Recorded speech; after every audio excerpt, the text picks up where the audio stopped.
Welcome to Pastoral, the _art and jewelry podcast. Today, I am talking to Nate Closson, who Hello. is a favorite up-and-coming local artist. So, Nate, to start with, where did you grow up? I grew up here in Whitefish. Yeah. I was actually born in Whitefish. Which is very unusual. Yeah. I was born at home. Oh, at home in Whitefish. Yeah, on West 3rd Street. That's very, very local. As local as you could possibly be. So you grew up in Whitefish and went through school here as well? I was actually homeschooled until high school. Okay. Yeah. And that's actually a big part of my art development. Yeah. Great. What's your first memory of making art in that case? My mom was an artist, so there was always art around the house. I don't have like a specific first memory, but most of my childhood was drawing and painting. And I do have a painting I remember doing. I was probably 6 years old, and it was a watercolor. I think it was a big mountain under snow with some birch trees. You should bring that back out. I know. I think my mom has it in a box somewhere. But I do remember when I finished, I was like, wow, this is really good. Oh, perfect. I like that. So have you always known, on that note, you wanted to be an artist? And when did you decide this would be your path? I think since I was 5 or 6, I would tell people I want to be an artist. I was also into like cartoons back then, so I tell them I want to be a cartoonist, so even though I didn't know what that really meant. But diverse art forms. Yeah. Did you do cartoon drawings as well? Little characters, and I was 5 or 6 years old during the Gulf War. Okay. So I remember drawing jets and tanks and stuff. All that. Seeing that on the news and stuff that boys are drawn to anyway. Right. So then you could translate into and girls, but. Mostly boys. Yeah, it's an interesting thing. My son really loves military stuff too. I'm like, okay. What has your art education been like then? My mom taught us a lot of things. Yeah, just basic drawing and. And what kind of art does she do? She did watercolors. Yeah, a lot of Western kind of theme stuff. She grew up on a farm and ranch outside Havre, Montana. So your family's multi-generational Montanans. So she painted a lot of old photos that she had of family members and old barns and tractors. And so a lot of it was from her. I took some art lessons from some local artists. Actually, my father-in-law, before he was my father-in-law, he was an artist, a full-time artist. And so he would help me with projects. Oh, wow. Yeah, in high school. Does he still give you input about your art as well? Yeah, he was over last week and came down and saw the paintings for the show. Gave you kind of the early critique or feedback? He was pretty encouraging. Yeah, well, your work's very beautiful, so I would think there wouldn't be too much. But sometimes it's nice to have people push you a little bit and kind of tell you. It's hard to get out of what you're seeing yourself. For me, I don't do that, but like with hanging or even writing stuff, like it's good to step back sometimes. It's always good to get another perspective. So on that note, it sounds like your mom and also potentially your now father-in-law, both were mentors for you. Do you have other influential mentors in your career? In high school, I had a very awesome art teacher, Lonnie Collinsworth.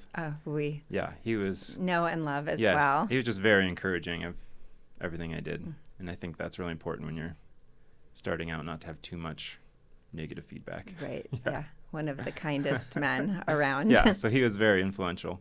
If so, what is the most important lesson do you think you gained from all of these different mentors? It sounds like you have a good squad of mentors. Yeah, I think the most important lessons are just to keep painting. Like, there's always paintings that are frustrating and that won't be perfect or where you don't solve all the problems, but keep pushing. If you keep painting and painting, you'll eventually acquire the skills to tackle the more problematic things. So in some ways, you're sometimes referred to as a self-taught artist. I assume because you didn't go to a traditional art school. Do you consider yourself self-taught? It sounds like you weren't so much. Maybe like half self-taught. Yeah. So I have all those kind of early influences, and then I did get a BA in art. Oh, you did. But ultimately. I don't really consider that part of my education that influences my work now. I went to a private Christian university in California. And then I finished at U of M. Oh, okay. So both programs were fairly conceptual, contemporary, and it didn't really relate to what I was doing. Do you feel like on some level those do kind of inform the way you approach? In a different way, yeah. Like maybe a layout or... I think maybe the conceptual is sometimes overlooked in realism or representational art. And so I think it's present, but as far as the technical parts, I didn't learn anything of that in university, which is fine. Yeah. So technically more self-taught. Yes. But in terms of you do have a lot of exposure to different kinds of art theory and background, which is actually makes sense to me because I find I can usually see people that are self-taught truly. And I would not have identified you as that. It's just kind of that's sort of been a dialogue. Self-taught would probably be a little pretentious on my part. Yeah. Well, and honestly, it usually is. So I'm like, most people have influence. That's my personal feelings about it. I was like, whether you have a traditional educational background or not, most people who are producing visual images have looked at a lot of images. Yes. And so I don't know how that could ever be considered this sort of idea of self-taught. It for a while was this sort of iconic thing. People wanted to, that was given a like hierarchically a better thing in terms of the way it was talked about. And I've always thought that was questionable way to look at it, I would say. And I read a lot, and I've read a lot over the last couple decades. Do you read, what kind of stuff do you read mostly? Just art instruction books, theory, and sometimes the ones that are older are more interesting to me. Like Carlson's Guide to Landscape Painting is very cool to read, and Edgar Payne's book on composition. Yeah. Yeah. Well, it's an interesting thing. We've had some other artists, a generation ahead of you, but who grew up in the abstract expressionist era and went to school and felt like it just didn't connect to them. We used to carry Tom Sobert, who's another iconic Valley painter, and he's from that where he was sort of in his own lane doing representation, and he does it so beautifully. So I think it's nice to see that has its own space going forward. Yours is a little looser, I would say, than Tom's, but I've had similar conversations with him about kind of the current theory and technique versus the way it informs your work. Yeah, I think there's a big resurgence of realism right now. Yeah, and you have a group of, there's kind of a group of younger painters in the Valley that, do you guys all paint together? We do paint, but not so much in the last couple of years just because life's been crazy. But yeah, Ken Yaris and Richie Carter and I like to paint out quite a bit. Yeah, that's a cool thing too, to have peers that you're working. Yeah, it is nice. And it's really great to have someone who can come give you a critique. They probably are more critical. Yeah. They won't just pat you on the back and say, this is awesome. They'll be like, that part's weird. That doesn't make sense. You need to change that. So who are artists that you're interested in right now? Or do you have any? Some contemporary artists I really like are T.L. and Lawson. His stuff is very representational. But you can tell that he's not just like wandering around painting random scenes. Like, he's very much concerned about light and shapes and form in kind of an abstract way, but it's still very realistic. I'll have to see. What is your studio or painting process? Most of my paintings start out from a plein air sketch or some kind of excursion into the wild. That usually there's some studies and photos, and then I bring them back into the studio. I know some artists try to paint, or they successfully paint really large stuff outside, but that's just too much for me to manage. Yeah. And you can't do a really big painting outdoors, like 5 feet by 5 feet. No, the ones we're trying to get in the gallery. Well, you could, I guess, but it would be, they'd have stuff in them, and like all of the natural elements would be things you'd have to fight through. Do you listen to music, or what do you listen to when you're painting? I listen to music, some podcasts. What kind of things do you mostly listen to? It's kind of random. Yeah, sometimes I'll just go on YouTube and find interviews, and I like Joe Rogan has some interesting guests on his podcast. Yeah. Some of them I don't like, but he does have some interesting people. Well, they're thought-provoking, if nothing else. And I like that long form where there's no agenda. He's just talking to people, and where it goes is where it goes. Do you feel like it ever influences what you're painting, what you're listening to? No, but I do have this this ability to like listen to stuff. It doesn't interfere with the like visual part of my brain. Right, they're separate. Yeah. When I was doing cabinetry full time, like I couldn't listen to anything while I was drawing cabinets or making calculations. Like it would mess that up really badly. So structured. Yeah, bad dimensions. So this is a more relaxed space I can paint and like listen to stuff and remember things, and actually remember like I was painting that field when I heard that one podcast. What materials do you use, and how do you choose them? I use oil paints. I use like a variety of brands. Some people are very particular about what oil paint they use, but I use like some of the super cheap stuff from Michaels. and some more expensive stuff. It's kind of a mixture. Yeah. Yeah. The thing about landscape painting is if you're trying to be sort of realistic in your colors, it's like not that intense chroma. Right. Whereas you might find in a still life or a portrait. Where you need to have that precision. Like really nice pigments. So you can I think you use cheaper paint for some parts of landscape. Yeah. That makes sense. That makes sense because you're not trying to get that precise vision. On that note, do you have a favorite color? I'm always partial to cool colors. Yeah. Yeah. Which was weird in my kind of journey of painting. Mm-hmm. I took a workshop from an artist, Daniel Keyes. He paints mostly not landscapes. He paints mostly still lifes and flowers. But I was taking his workshop and I was like trying to paint this peach and it had these warm shadows and I was like, I can't understand warm colors. And so like he kind of walked me through some color theory, and it was just like a weird mental block of like, I prefer cool colors, so I'm not going to like address a cool those peach, browns. It might have worked better for you. A blue peach. So how did you start painting and doing the plein air aspect of the painting? Did you start that early, or is that something you've come to more recently where you go out into the spaces? No, my first plein air painting was in the parking lot of my dorm in San Diego. Oh, okay. Because it was maybe a quarter mile from the ocean. Mm-hmm. And so I just set up out there. It was an assignment for painting one, just to paint something outside. So I painted a little seascape with these Navy buildings. Because it was right next to the Navy base. Oh, wow. Yeah. And I was like, wow, this is really cool. Cool. So it's a pretty early start for you. So I was 19. How is San Diego coming from here and from mostly homeschool? It was a little bit of a culture shock. Yeah. Yeah. So you've had a very different. Yeah. I moved to Durham, North Carolina from Big Fork for college. Oh, okay. So that was also like I just got dropped at this big intersection because I wasn't even on the nice part of the campus. I was up by like where the hospital road was. I was like, oh, okay, here we go. A whole new thing. But yeah, I made it 3 semesters and then had some health issues and came home for a little bit and then finished ended at in Missoula. Did you find those two programs fairly different and both kind of influential, or? No, they were pretty similar as far as being actual art. Okay. Fairly conceptual. Mm-hmm. Do you prefer plein air painting to being in the studio? I know you have to finish your pieces in the studio. I love the experience of plein air painting and just, being in the mountains or out in the sun. And so the studio part's the work part in some ways. I think I make better paintings in the studio. Yeah, to finish. Some of my friends make awesome plein air paintings. I'm like, mine are all usually pretty bad. Like occasionally you'll do one that's awesome, but there's so much information you're trying to distill and the wind's blowing. Yeah.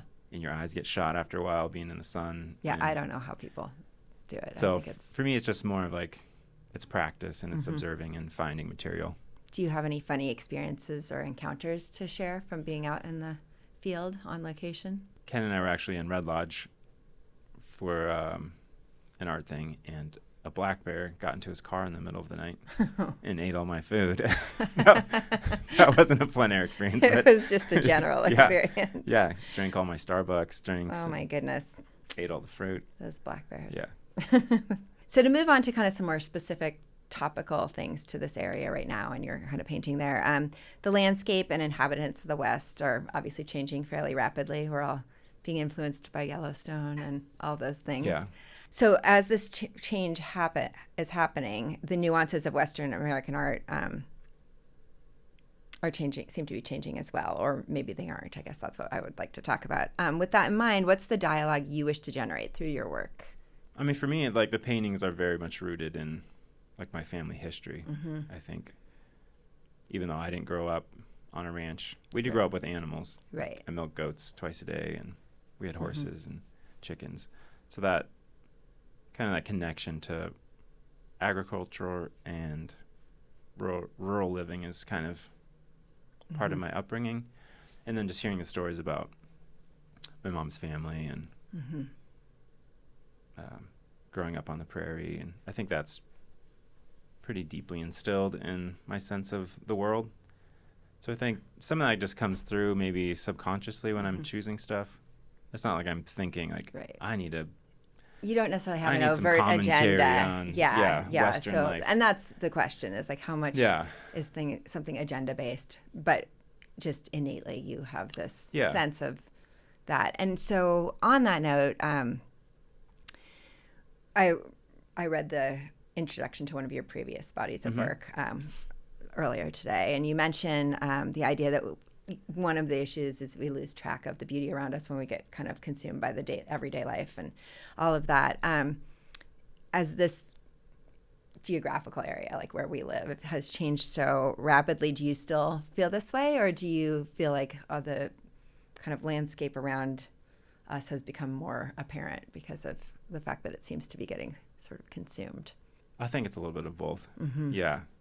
So painting it now is kind of a way of freezing these moments. The way it is currently as it's changing really fast. Yeah. Do you feel like that's shifted since like you first started working on these paintings? Because we've had an acceleration, I would say, of growth in the area, certainly. Yeah. I think I may be more aware of it. Yeah. We all took it for granted for so long. Yeah. And I think just part of being an artist is it's not so much about making art as a way of seeing things. Yeah. Do you feel like there's almost a nostalgic sense starting to seep into the work a little bit because of that change? No, I don't think so. Yeah. Not yet. Not yet. Hopefully. It's still there. And nostalgia is such a tricky word it's because a powerful thing. Yeah. I know. I worked on this a lot in grad school. This is one of when we get into my theory, nostalgia is a way of freezing people, actually. That's what I would generally say. And so it's tricky because you don't want to be caught in that idea where you're trying to make people stay in a place, but it's very hard, at least for me, I assume for you as well, to watch just how much has changed and how fast and how little voice you get to actually have in all of it. Yeah. One of the ways I cope with it maybe is to think like I was changed for somebody else. Like my house wasn't there and I built it. Yes. Like it's sometimes easy to judge other people's development. I've been doing lots of getting land and not doing anything with it for now. People are like, what are you going to do with that? I'm like, nothing. Yeah, I appreciate that. Yeah. In fact, I think that a few of your landscapes might be from one of those pieces, but that's a whole They are, several of them, yes. actually. Yeah, I was like, I was like, we did put bike trails in. So it's not quite, you'll have to paint those out if you want to go up there next time. Your work seems to both focus on, kind of have two themes to me while we're talking, they're all landscapes, but we have on one hand the iconic sort of tamed landscapes of ranching, farming, agriculture, which you actually have spoken about a bit already, that is part of kind of your family's history in Montana. But you also have a bit of work that focuses on the more wild, majestic landscapes of this area, or I see them as kind of two sections within your landscape work. Do they two types of imagery have different roles for you? Yeah, I think there's like a little bit of a struggle between like painting glacier, kind of this pure landscape, and then sometimes it just feels a little, I don't want to use the word sterile, but like maybe lacking some human connection. And I had a gallery owner tell me once that landscapes always sell better if there's like some kind of human element. Interesting. And like, I'm obviously not doing that from a marketing standpoint, but I think it's interesting to see the difference of how people perceive a painting with some human connection and just like a pure mountain with a lake and some fir trees. Well, I would say on one hand that kind of glacier, that outside observer looking in at something, probably more people do that, honestly, because everyone walks up to glacier and is an outside observer looking in, whereas you do, maybe it's partly because your work of the kind of more rural agricultural world is infused with a personal side, and people that comes through in like the power and kind of effectiveness of a painting. I mean, I wonder if that could be part of it versus like just across the board, because they are really pretty special pieces that have just kind of that little hint of. And while maybe not for you is it nostalgic, I do think that some of the draw of all of that work today for other people is that kind of sense of the West as it's been, and hopefully will somewhat maintain, we hope. Yeah. I mean, you can't escape growing food for people. No. And that happens like in fields and with barns and tractors. And again, we are so while we're complaining about all the change, we're fairly immersed in that kind of, in terms of visually, that space. I mean, I live out in the old farmland of Whitefish, and so that is my daily view. And I do turn onto my road and into my space and have this like breath, like it feels like a reset from being around more people. And maybe that's just our Montana-ness. I think so, yeah. I just get so excited. Or when you drive out of into kind of the more rural areas still. Yesterday, the drive from Big Arm, once you turn at Big Arm off of the West Lake Shore, Flathead Lake, it feels like from Montana Highway 28? again. Yeah. Yeah. And the same with yeah, I love that stretch. Yeah, beautiful. And our family just ended up bought some property outside of Augusta, and so I'm like, I get out of Browning and I'm like, it's so amazing and open out here, and I just love just driving through the emptiness. And that is not a universal thing. I had another friend driving around over there the other around the same time, and they were like, oh, it's so boring. And I was like, I love it over there so much. So I think it's a little bit personal as well as it is. Yeah, kind of. We had a friend out from New York City a couple years ago, and she was commenting on how beautiful it was when she was driving in. She's like, I don't know what those creatures were out there, if they were horses or cows, but it was really beautiful. And so I think sometimes we take for granted how just simple knowledge about agricultural life. Well, and that this is all very familiar for us, and so they feel like familiar landscapes, but for some people they're really actually fairly exotic and something they don't get to see, which is fun. We do ship your work all over the country, so some people are collecting it for other places for sure. As a reminder, anything else you want to tell us about your work, or you think the audience would be intrigued by or interested in? I think sometimes like the first thing you see in a painting is the subject matter or the content, and that's what most people identify with. But for me, it's more like how the light is playing on that subject, or like the color, and the content's just kind of like a vehicle that happens to be handy. Okay. Like, so it is about that, but it's also about like the light in the west and the clouds. Which is your conceptual background, actually, so versus through, the picture of something. It's about the... For me, like painting cows and mountains is like, it's not enough of a thread necessarily. Whereas like trying to capture the light and the feelings that happens to be where I live is kind of maybe my main subject. Yeah, and you actually mentioned earlier the kind of other really representational artists, but where the structure of the painting you could tell was conceptual. And so do you restructure any of your scenes to make it more interesting, or are they I do, and I have, and those are usually the most tortured paintings that I make. When you overthink them, not to put words in your mouth. when you're compositing multiple reference things to make it believable. So these days I try to just be more picky about my reference. Right. So you want it to have the structure you're looking for to begin with. Color-wise, do you have you shifted the palette you like to use? I know you said cools, but has that changed? Do you sometimes do more, like want it to be more dynamic than others? Or I think I'm more aware of the gamut of colors in a group of paintings. Okay. Like, because if you're just like a pure landscape painter and you paint in the middle of the day a lot, everything's just blue and green and some gold. Like, so just like trying to paint other scenarios, other light, late times light, of day the light, and painting August when things are more brown. And we've been having some really spectacular sunsets out in that spot. You amazing. Are welcome to go try to get some. You might have to use some warm colors. No, I do. Like, I've learned to paint all the colors. Okay. How did you decide to go full time to being an artist? I mean, I knew about your cabinetry work because you did that with my dad. Family. Yeah, we were together for 15 years. Yeah. So, and I love that job. Beautiful frames based on that skill set, which is an incredible asset. It makes them that they are just right for each painting, and we love that. But how did you decide, and what let you have the confidence to decide to switch over to working on your art full time? Well, I've wanted to go full time for a while, but it's that weird catch-22 of you need to make so much money before you can transition, but you can't make that much money until you're full time. Right. So at some point you have to make the leap. For me, it was a strange diagnosis of a rare hearing condition. Oh. I play music. I always have since I was a kid, and I'm in a band, and we don't play out very much, but we do record some songs and write together.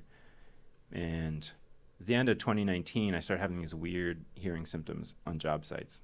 Like someone's using a chop saw. Mm-hmm. It felt like something was vibrating in the middle of my skull, and this weird sensation that I couldn't describe. Did you think you were imagining it at first? No, it's just... No, you knew it was it just like one day it happened. It's like, oh my gosh, what was that? And then I started noticing these other symptoms.